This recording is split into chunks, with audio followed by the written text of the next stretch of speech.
bienvenidos a un nuevo episodio de nuestro podcast Entre Tinta y Café, donde nos enfocamos en explorar las profundidades de la literatura y sus significados en la vida. Hoy nos sumergiremos en dos relatos inquietantes y fascinantes: La Máscara de la Muerte Roja de Edgar Allan Poe y La Muerte y la Brújula de Jorge Luis Borges, dos perspectivas distintas sobre un mismo tema inevitable: la muerte. Acompáñenos en este viaje literario donde descubriremos los grandes secretos que esconden estas obras. Pero hablemos brevemente de cada historia. La Máscara de la Muerte Roja nos sitúa en una abadía donde un príncipe se aísla junto con sus amigos nobles intentando huir de una epidemia mortal. Sin embargo, durante una fiesta de disfraces, la Muerte Roja aparece de manera implacable y acaba con el príncipe y con todos los asistentes, demostrando cómo nadie puede escapar de su destino. Por otro lado, La Muerte y la Brújula nos adentra en la historia del detective Eric Lonrod, quien está investigando una serie de asesinatos conectados por un patrón cabalístico. Su obsesión por la lógica le lleva a interpretar una serie de pistas en busca de la resolución del misterio, sin saber que está siendo guiado a una trampa mortal. Ambos relatos abordan la inevitabilidad de la muerte, aunque lo hacen desde enfoques distintos. En el cuento de Poe, la muerte se manifiesta como una entidad física que irrumpe en el aislamiento artificial del príncipe próspero, demostrando que nadie puede escapar de su destino. De manera similar, Borges presenta la muerte como el desenlace inevitable de la obsesión detectivesca de Lonrod, aunque lo hace de forma más abstracta. En su caso, la muerte no irrumpe desde afuera, sino que se plantea como una consecuencia lógica del exceso de racionalidad del protagonista. Poe presenta un estilo narrativo gótico, un tono tenebroso y fatalista, además de su unidad de efecto dominante, una certeza inescapable de sus figuras arquetípicas de personajes, y cuyo protagonista es esto mismo como figura: la arrogancia. Esto contrasta de forma drástica con el estilo directo y realista de Borges, y con una precisión casi matemática en su prosa, con personajes más complejos y desarrollados psicológicamente, mostrando la fragilidad lógica del ser humano.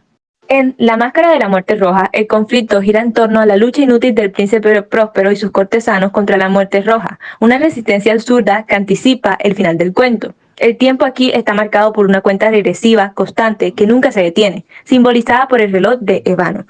En La Muerte y la Brújula, en cambio, el tiempo se organiza en torno a una secuencia fija de crímenes cometidos el 3 de diciembre, el 3 de enero y el 3 de febrero. En este caso, el tiempo funciona como una herramienta de deducción, alejándose de la idea de un final inevitable. El conflicto se desarrolla dentro de un laberinto conceptual donde la lógica y la obsesión conducen al protagonista hacia su destino.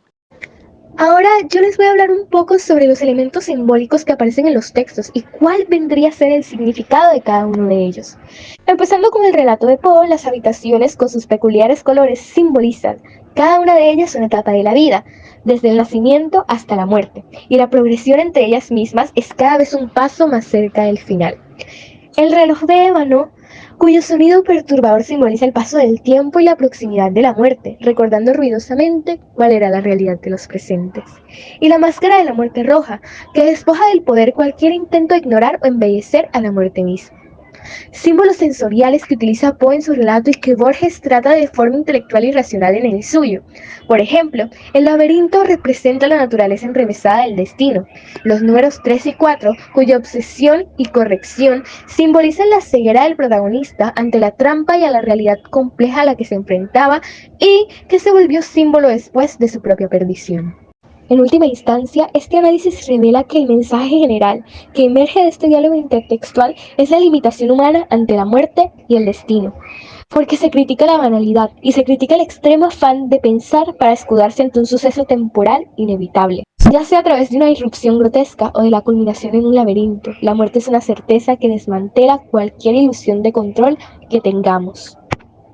Ambos relatos, aunque distintos en estilo y enfoque, nos recuerdan una verdad universal: la muerte es ineludible. Mientras Poe muestra cómo ni el poder ni el lujo pueden protegernos de ella, Borges nos revela que incluso la razón más aguda puede llevarnos directo a su encuentro. Gracias por acompañarnos en este recorrido literario. Nos escuchamos en el próximo episodio.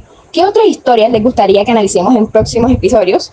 Déjenos sus comentarios para en próximas obras hacernos pensar, sentir y cuestionarnos. Muchas gracias y hasta pronto.